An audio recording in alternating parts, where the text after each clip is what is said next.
রেলের রানিং স্টাফদের ধর্মঘটে সারা দেশে ট্রেন চলাচল বন্ধ। যৌক্তিক দাবি মানা হয়েছে, নতুন বরাদ্দ সম্ভব নয় জানালেন উপদেষ্টারা। 7 কলেজ নিয়ে আলাদা বিশ্ববিদ্যালয় অবকাঠামো হতে পারে, দাবি মানার আশ্বাসে শিক্ষার্থীদের আন্দোলন প্রত্যাহার।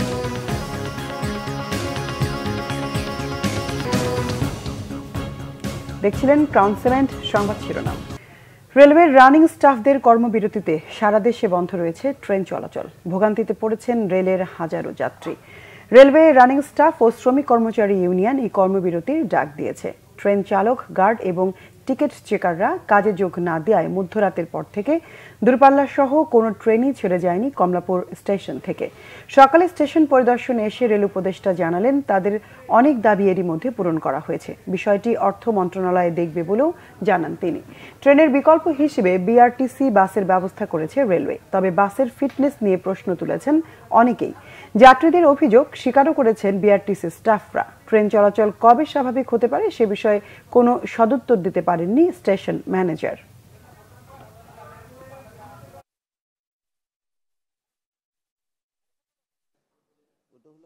এদিকে ট্রেন যোগাযোগ বন্ধ থাকায় সারা দেশে চরম ভোগান্তিতে সাধারণ যাত্রীরা।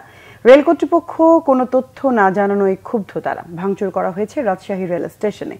চট্টগ্রাম থেকে ছেড়ে যায়নি কোনো ট্রেন। সকাল থেকে সব ট্রেনের শিডিউল বাতিল করেছে কর্তৃপক্ষ। ভোর থেকেই দেশের বিভিন্ন প্রান্তে যাওয়ার উদ্দেশ্যে স্টেশনে আসতে শুরু করেন যাত্রীরা। কর্মবিরতির কারণে ভোগান্তিতে পড়েন তারা। ময়মনসিংহ থেকে যাত্রা বাতিল হওয়া ট্রেনের টিকিটের টাকা ফেরত দিচ্ছে কর্তৃপক্ষ। রাজশাহী রেল স্টেশনে শত শত যাত্রী অনেকটা অবরুদ্ধ অবস্থায়। বিক্ষোভও করেন তারা। স্টেশনের দোতলায় টিটি এবং ইলেকট্রিক কক্ষ ভাঙচুরের চেষ্টা করেন। পরিস্থিতি বেগতিক দেখে কর্তব্যরত স্টেশন মাস্টার, কর্মচারী ও নিরাপত্তা কর্মীরা গা ঢাকা দেন। পরে খবর পেয়ে রাজশাহী রেল স্টেশনে পৌঁছান সেনা সদস্যরা। স্থবির অবস্থা সিলেট রেলওয়ে স্টেশনও। বিপাকে হাজারো যাত্রী।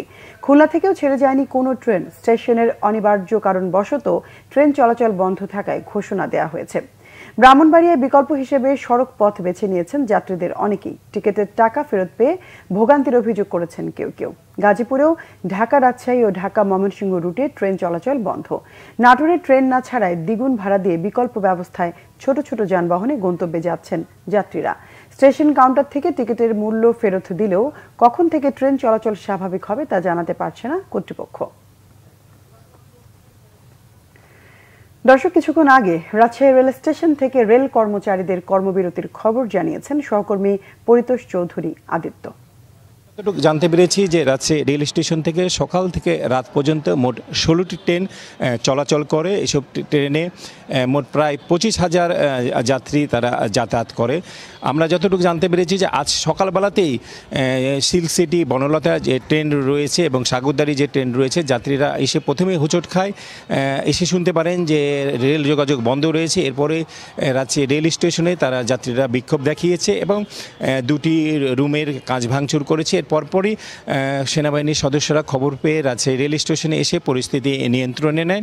তবে যাত্রীদের দাবি যে রেল শ্রমিকদের সাথে যে আন্দোলন, যে রেল শ্রমিকরা যে আন্দোলনটি করছে, এই আন্দোলনের দ্রুত সমাধান চান। কারণ যত দিন যে রেল যোগাযোগ যদি বন্ধ থাকে, যাত্রীদের দুর্ভোগ ততই বাড়বে।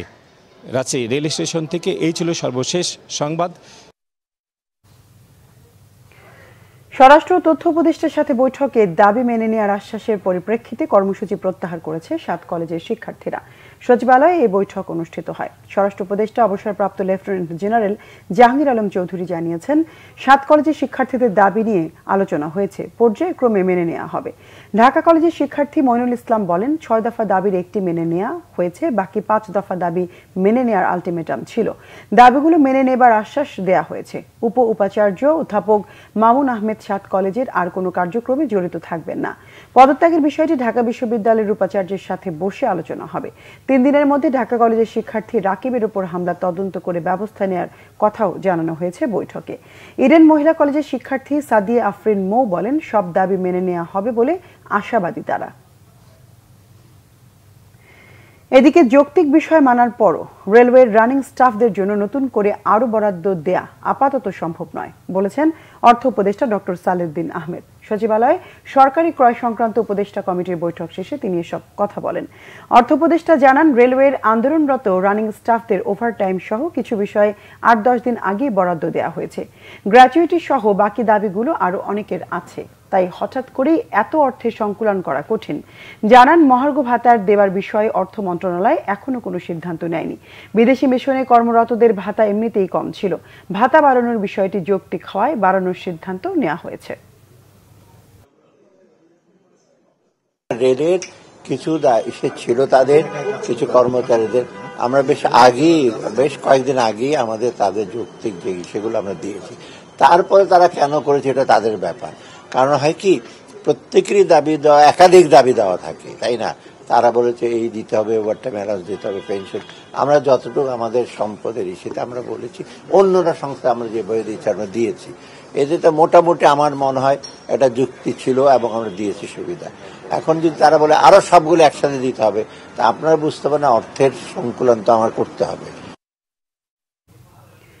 আগামী নির্বাচন অবাধ ও নিরপেক্ষ হবে, মানুষ তার ভোটাধিকার প্রয়োগ করতে পারবে, জানালেন প্রধান নির্বাচন কমিশনার এএমএম নাসির উদ্দিন। ইউরোপীয় ইউনিয়নের রাষ্ট্রদূত মাইকেল মিলারের সাথে বৈঠকে তিনি এ মন্তব্য করেন। আগারগাঁয়ে নির্বাচন ভবনে বৈঠক হয়। প্রধান নির্বাচন কমিশনার জানান, ত্রয়োদশ জাতীয় সংসদ নির্বাচন সুষ্ঠু ও বিশ্বাসযোগ্য করতে 16 আনা প্রস্তুতি নিয়েছে নির্বাচন কমিশন। বাংলাদেশে নিযুক্ত ইউরোপীয় ইউনিয়নের রাষ্ট্রদূত মাইকেল মিলার জানান, গ্রহণযোগ্য নির্বাচন করতে সব ধরনের সহযোগিতা করতে প্রস্তুত ইইউ। আন্তর্জাতিক মানে নির্বাচন করতে বাংলাদেশকে সহযোগিতা করবে ইউরোপীয় ইউনিয়ন। গণতান্ত্রিক যাত্রায় নির্বাচন আয়োজন নিয়ে সব রকম সহায়তার আশ্বাস দেন তিনি। বলেন, সংস্কারের জন্য সময় কম হচ্ছে। ইসির স্বাধীনতা খর্ব হয় এমন কিছুতে আপত্তি জানানো হয়েছে।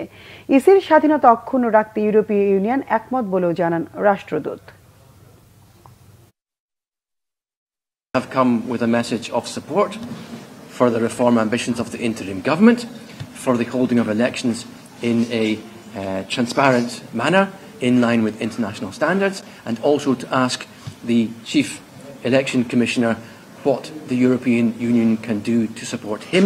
আমরা বলেছি যে আমাদের যে কমিটমেন্ট যে for a free fair credible election, সেটা অ্যাচিভ করার জন্য, ডেলিভার করার জন্য আমরা সার্বিক প্রস্তুতি নিয়ে আগাচ্ছি। এই কথাটা ওনাদেরকে জানিয়েছি।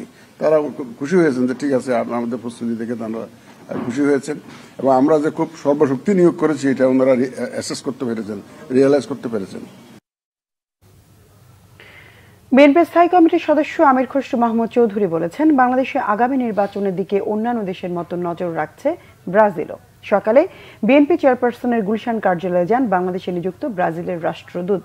বিএনপির মহাসচিব মির্জা ফখরুল ইসলাম আলমগীরের নেতৃত্বে দলের প্রতিনিধি দলের সঙ্গে বৈঠক করেন রাষ্ট্রদূত। বৈঠক শেষে বিএনপির স্থায়ী কমিটির সদস্য আমির খসরু মাহমুদ চৌধুরী জানান, দুই দেশের মধ্যে বাণিজ্যিক সম্ভাবনা নিয়ে মূলত আলোচনা হয়েছে।